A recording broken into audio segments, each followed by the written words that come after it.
Alright everyone, welcome back to another Bee Mother review. Today we've got this brand new maquette from Sideshow Collectibles. This is of course Rogue, best known as a member of the X-Men. She's really a fan favorite character. She's born in Mississippi. She has this Southern Belle charm about her, but really kind of headstrong as well. Like, she doesn't take any crap off of anybody. She's powerful enough that she can take on all comers. So that's really helped elevate her, I think, to this fan favorite status. Now, I mentioned she's a member of the X-Men, but in fact made her debut in an Avengers comic, Avengers Annual number 10, and at that time she was actually a villain. She was a member of the Brotherhood of Evil Mutants alongside her adoptive mother Mystique, and took on the X-Men, took on Dazzler, took on the Avengers. Miss Marvel was another character she fought at that time. Now, I mentioned she's on the X-Men, so of course she has a mutant ability, and she has the ability to absorb the powers and the memories of whoever she touches with her skin. It has to be skin-to-skin contact, so extremely powerful ability, but really kind of a curse for her as well, because she's unable to touch people without hurting them. So usually that power absorption is temporary, but in some cases, like when she fought Miss Marvel, it's more of a permanent absorption. That's where she got her flight and her super strength. And I know now today, like, her powers have undergone quite a few changes recently. And I'll admit, I haven't followed the X-Men real close in the comics the last few years, but currently her super strength and her flight and all that is from absorbing the powers of Wonder Man. So her powers have changed over the years. But really, the Rogue that we see here is more the Rogue that I know, the 90s version of Rogue that you saw in the Jim Lee comics and you saw in the animated series. So she's very strong, she can fly, and as I mentioned, fan favorite character. So when this statue debuted at Comic-Con last year in 2018, it really turned some heads, including my own. I was there, I saw her in person, and I actually picked her as my favorite from the show. This statue absolutely was a stunner. And almost exactly a year later, we got Comic-Con 2019, just over a month away as I'm filming this. We now have it here in front of us. So we're going to find out how this statue turned out. Does it live up to that lofty praise that I gave it a year ago? I'm going to tell you my favorite things about the statue, what I think are the 3 best things about this statue. So let's get into the review right now. Alright, so let's move right into the countdown here at number 3. What I think is the 3rd best thing about the statue is the base. I really like this base. It's intended to be part of the Danger Room, the iconic Danger Room where the X-Men go to train, almost get themselves killed daily as they train in this massive complex in the X-Mansion. But what we got here is this big buzzsaw that she's literally tearing right out of the ground. You can see how the base here is cracking and peeling up around this buzzsaw. It's got these big conduits that you can see go right down into the floor, and they're pulling up out of the ground. It's a very cool effect that they did around the base here. And you see the bolts. The bolts are all separate pieces, and they've got the bolt holes in the ground where those bolts were ripped out of. So that's just a really cool, small attention to detail there as well. And then you got the buzzsaw itself. It just looks cool, right? I mean, all kinds of bolts and knobs and little, I love the braided conduit in here, and you can see there's a big one that runs up the middle as well. These wires are actual wire, so you can twist them and turn them and pose them however you like. Just a really cool base, as I said. The buzzsaw at the top, kind of the crowning achievement of it. It is metal, and there is a metal rod that runs down the base. I'll talk more about that a little bit later in the review. But just a very cool base, and I think my favorite part about it might be the floor around it, how it's just busting up and ripping up as she pulls this thing right out of the ground. And you can tell that it would take immense strength to be able to do what she's doing here, and that really showcases one of her prime abilities, her strength. So really like the base on this piece, and I have that at number 3. All right, guys, so we're going to move on to number 2 in the countdown here. And at number 2, I have the portraits.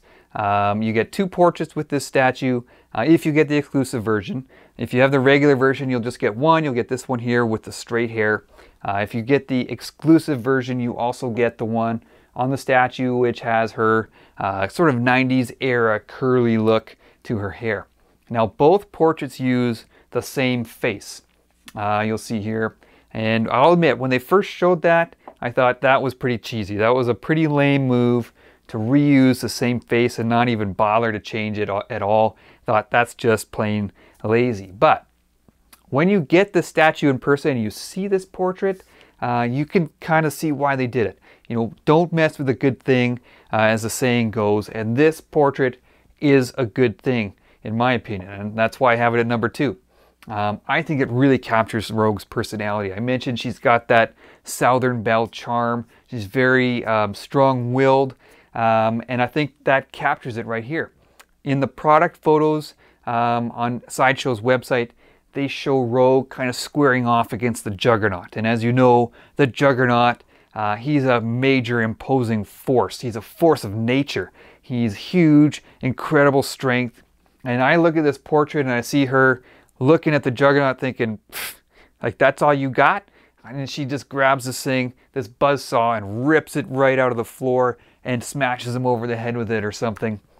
So really captures that confidence and the charm of the character Rogue. So very, very nice portrait. So I can see why they use the same face on both.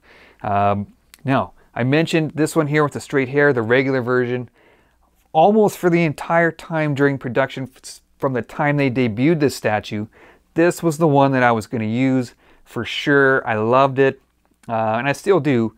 But when the production statue started to come out and pictures started to roll out, especially my friend Gina's pictures, if you check out Gina B Collecting, my opinion was changed. I was swayed over to this curly-haired version, which I really, really like now that I have it in front of me.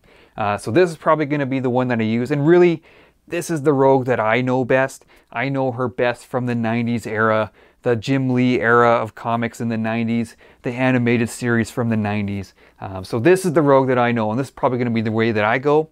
But you get 2 pretty nice options, and both use this really incredible face by William Harbottle, I should mention, who did an amazing job on the sculpt on this piece. So at number 2 is the portraits.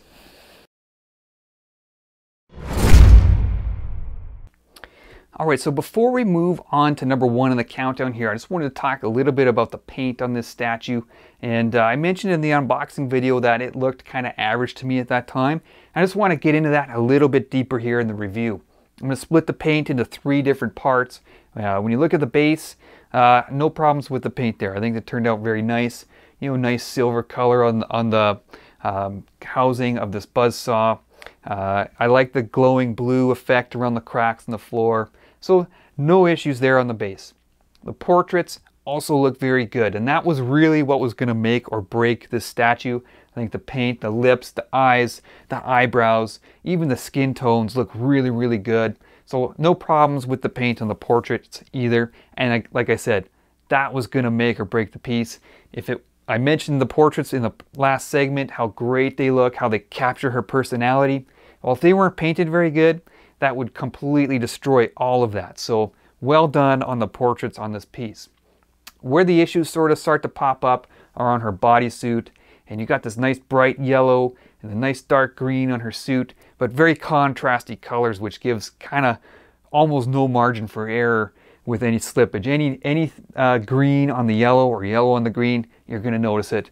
And along this seam here, at least on this one, and on a lot of the pictures I'm seeing on Facebook, you see a little bit of paint bleed there. Now, does it ruin the statue in any way? No, I don't think so. I don't think it's to that level. It still looks very, very good, you know, from a regular viewing distance, and that's really all you kind of need. If you want to if you get up close, like where I'm at right now, you can see it, but again, doesn't ruin the statue at all. So the paint, portrait's very good, base very good. I would say the bodysuit, it's kind of average on there. So we're going to move on to number 1 in the countdown right now.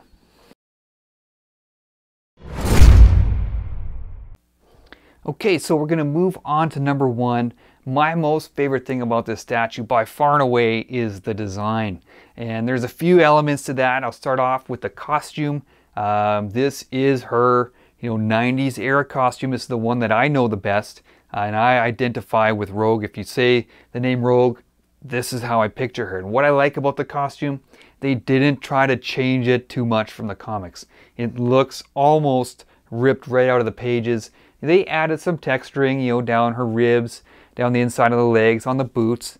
I like the detail on the soles of her boots as well.